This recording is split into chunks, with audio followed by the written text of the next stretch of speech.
नमस्कार, आप capital TV Bihar देख रहे हैं। मैं हूं आपके साथ समीक्षा तिवारी। 16 मार्च को हुए राज्यसभा चुनाव में बिहार की राजनीति ने एक बड़ा मोड़ लिया। महागठबंधन से कुछ विधायकों ने वोटिंग नहीं की, जिसमें कि आरजेडी के फैजल रहमान भी शामिल थे। इस दगा का सीधा फायदा एनडीए को मिला और उसने सभी 5 सीटों पर जीत हासिल कर ली। लेकिन कहानी यहीं खत्म नहीं होती।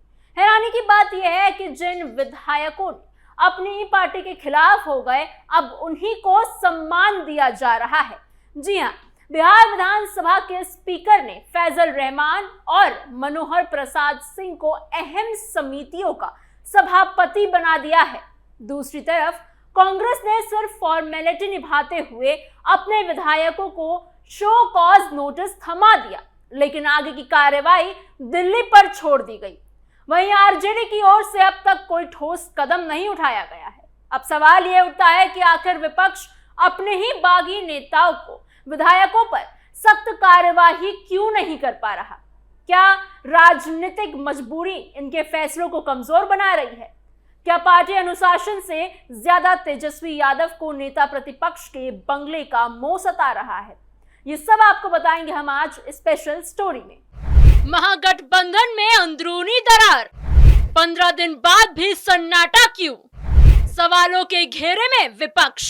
सबसे पहले समझना जरूरी है कि 16 मार्च को बिहार में राज्यसभा चुनाव के दौरान आखिर हुआ क्या था, क्योंकि यही पूरी कहानी की जड़ है। उस दिन राज्यसभा की 5 सीटों के लिए मतदान हुआ और देखने में ये एक सामान्य चुनाव जैसा लग रहा था, लेकिन नतीजे ने पूरी तरह से राजनीति को हिला कर रख दिया था। इस चुनाव ने एनडीए के सभी उम्मीदवार जीत गए, जबकि महागठबंधन को बड़ा झटका लगा। ये सिर्फ हार नहीं थी, बल्कि एक ऐसी हार थी जिसमें अपने ही लोगों की भूमिका सबसे ज्यादा चर्चा में रही। वोटिंग के दिन तक आंकड़े काफी हद तक साफ नजर आ रहे थे और ये माना जा रहा था कि मुकाबला टक्कर का हो सकता है। सभी पार्टियां अपने अपने विधायकों को एकजुट रखने में लगी हुई थी, क्योंकि राज्यसभा चुनाव में हर एक वोट बेहद अहम होता है। यहाँ एक एक वोट पूरे नतीजे को बदल सकता है। इसी वजह से नेताओं की लगातार बैठकों का दौर चल रहा था और विधायकों को समझाने की कोशिश की जा रही थी कि कोई भी गलती भारी पड़ सकती है। लेकिन जैसे ही वोटिंग की प्रक्रिया शुरू हुई, महागठबंधन के भीतर की दरार धीरे धीरे खुलकर सामने आने लगी। कुछ विधायक वोटिंग के दौरान मौजूद नहीं थे। इस तरह की स्थिति ने पूरे चुनाव का गणित बिगाड़ दिया। जो सीट महागठबंधन के खाते में जाती हुई दिख रही थी, वो अचानक उनके हाथों से फिसल गई। ये सिर्फ एक साधारण गलती नहीं थी, बल्कि ये दिखा रहा था कि गठबंधन के अंदर सब कुछ ठीक नहीं चल रहा था। जिसे एकजुटता की उम्मीद की जा रही थी, वो जमीन पर नजर नहीं आई। इस चुनाव की एक और बड़ी बात ये रही कि वोटों की कुल संख्या में बदलाव हो गया। पहले जहां जीत के लिए एक तय संख्या में वोटों की जरूरत थी, वहीं कुछ विधायकों के गायब रहने की वजह से संख्या कम हो गई। इसका सीधा और बड़ा फायदा एनडीए को मिला। उनके पास जीतने भी वोट थे।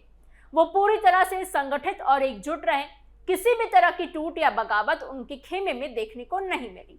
उन्होंने अपने सभी उम्मीदवारों को आराम से जिता दिया।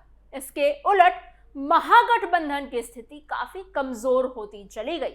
उनके अपने ही विधायक उनके साथ खड़े नजर नहीं आए, जो कि किसी भी राजनीतिक गठबंधन के लिए सबसे बड़ी चुनौती होती है। जब अंदर से ही समर्थन डगमगाने लगे तो बिहार की लड़ाई जीतना और मुश्किल हो जाता है। यही इस चुनाव में भी देखने को मिला। एक तरफ जहां एनडीए मजबूती के साथ खड़ा था, वहीं महागठबंधन अंदरूनी असंतोष से जूझता दिखाई दिया। अगर उस दिन सभी विधायक अपनी पार्टी के साथ मजबूती से खड़े रहते और कोई भी वोट इधर उधर नहीं जाता, तो नतीजा बिल्कुल अलग हो सकता था। खासकर आरजेडी के उम्मीदवार को लेकर ये माना जा रहा था कि उनकी जीत लगभग तय थी, लेकिन कुछ विधायकों के फैसले ने पूरा खेल ही पलट कर रख दिया। राजनीति में इस तरह की घटनाएं को दगा या फिर क्रॉस वोटिंग कहा जाता है और यही इस पूरे चुनाव की सबसे बड़ी और चर्चा में रहने वाली बात बन गई।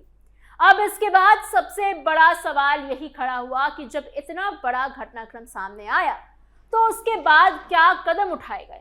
आमतौर पर देखा जाता है कि जब भी कोई विधायक अपनी पार्टी के खिलाफ जाकर वोट करता है या फिर वोटिंग से सीधा गायब रहता है तो पार्टी उसके खिलाफ सख्त कार्रवाई, सख्त एक्शन करती है। ऐसा इसलिए किया जाता है ताकि बाकी लोगों को एक साफ संदेश जाए कि अनुशासनहीनता को किसी भी हाल में बर्दाश्त नहीं किया जाएगा। लेकिन इस मामले में तस्वीर कुछ अलग ही नजर आई। चुनाव खत्म होने के बाद भी काफी समय तक किसी तरह की कोई भी ठोस कार्यवाही या एक्शन विधायकों के खिलाफ देखने को नहीं मिली। ना तो तुरंत कोई बड़ा फैसला लिया गया और ना ही कोई सख्त कदम उठाए गए। इससे ये सवाल और ज्यादा गहरा हो जाता है कि आखिर इसके पीछे की वजह क्या है। क्या ये सिर्फ देरी है या फिर इसके पीछे कोई बड़ी राजनीतिक रणनीति काम कर रही है। यही सवाल अब लगातार उठ रहे हैं और इस पूरे मामले को और ज्यादा चर्चा में ला रहे हैं। नेता प्रतिपक्ष की कुर्सी का खेल, एक विधायक और पूरा समीकरण, एक्शन लिया तो कुर्सी खतरे में।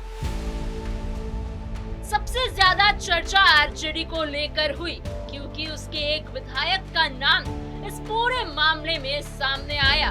लेकिन हैरानी की बात ये रही कि इतने दिन बीत जाने के बाद भी पार्टी की ओर से कोई कड़ा कदम नहीं उठाया गया। ना कोई बड़ा बयान सामने आया और ना कोई सख्त कार्रवाई की खबर सामने आई। इससे लोगों के मन में ये सवाल उठने लगा है कि क्या पार्टी किसी दबाव में है या फिर इसके पीछे कोई बड़ी राजनीतिक रणनीति काम कर रही है। यही से राजनीति का दूसरा पहलू भी सामने आता है जिसे समझना थोड़ा जरूरी है। बिहार विधानसभा में नेता प्रतिपक्ष का पद बहुत अहम होता है। ये सिर्फ एक पद नहीं होता बल्कि इसके साथ कई सुविधाएं और ताकत जुड़ी होती है। इस पद को बनाए रखने के लिए एक तय संख्या में विधायकों का होना जरूरी होता है।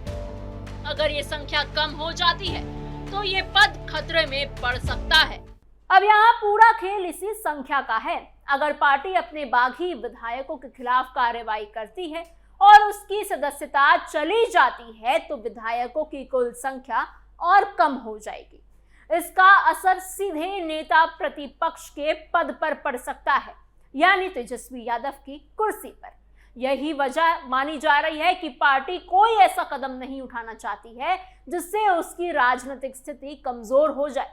इस पूरे मामले में एक और दिलचस्प बात तो ये है कि अंतिम फैसला विधानसभा अध्यक्ष के हाथ में होता है और जब अध्यक्ष दूसरी पार्टी से हो तो फैसला किस दिशा में जाएगा ये भी एक बड़ा सवाल बन जाता है।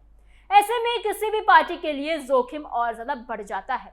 शायद यही वजह है कि कुछ सोच समझ कर किया जा रहा है और जल्दबाजी में कोई फैसला नहीं लिया जा रहा। दूसरी तरफ कांग्रेस की स्थिति भी कुछ अलग नहीं दिखती है। उसने अपने विधायकों को नोटिस जरूर भेजा लेकिन उसके बाद मामला बिल्कुल ठंडा पड़ते नजर आ रहा है। आगे की कार्रवाई को लेकर कोई स्पष्ट तस्वीर सामने नहीं आई है। इससे ये संकेत मिलता है कि वहां भी मामला सिर्फ नियमों का नहीं बल्कि राजनीति का है। कांग्रेस के सामने भी अपनी अलग परेशानियां हैं। उसके विधायकों की संख्या पहले से कम है और संगठन के अंदर भी कई चीजें साफ नहीं है। ऐसे में अगर वो सख्त कार्रवाई करती है तो उसे खुद नुकसान उठाना पड़ सकता है। यही वजह है कि वो हर कदम बहुत सोच समझ कर उठा रही है। इस पूरे घटनाक्रम में ये भी साफ दिखता है कि राजनीति में सिर्फ सही और गलत का मामला नहीं होता बल्कि ताकत और संतुलन का भी बड़ा खेल होता है। पार्टियां हर फैसले को अपने फायदे और नुकसान के हिसाब से देखती हैं। कई बार जनता को ऐसा लगता है कि कार्रवाई आखिर क्यों नहीं हो रही है, लेकिन अंदर की राजनीति तो कुछ और ही होती है, वो कुछ और ही कहानी बता रही होती है। अब अगर इस पूरे मामले को एक साथ देखें तो ये सिर्फ एक चुनाव की कहानी नहीं है बल्कि ये बताता है कि आज की राजनीति में किस तरह के समीकरण काम करते हैं। यहाँ हर कदम के पीछे एक सोच होती है, हर फैसले के पीछे एक रणनीति होती है। कोई भी पार्टी ऐसा कदम नहीं उठाना चाहती है जिससे कि उसका संतुलन बिगड़ जाए। अंत में यही कहा जा सकता है कि राज्यसभा चुनाव का ये मामला अभी पूरी तरह से खत्म नहीं हुआ है। आने वाले समय में इसमें और भी ज्यादा मोड़ आने वाले हैं। ये देखना दिलचस्प होगा कि पार्टियां आगे क्या कदम उठाती हैं और क्या वाकई बागी विधायकों पर कोई सख्त कार्रवाई होती है या फिर ये मामला धीरे धीरे ठंडा पड़ता जाता है। फिलहाल इतना जरूर साफ है कि इस पूरे घटनाक्रम में बिहार की राजनीति में हलचल जरूर पैदा कर दी है और आने वाले दिनों में इसका असर और ज्यादा साफ नजर आ सकता है।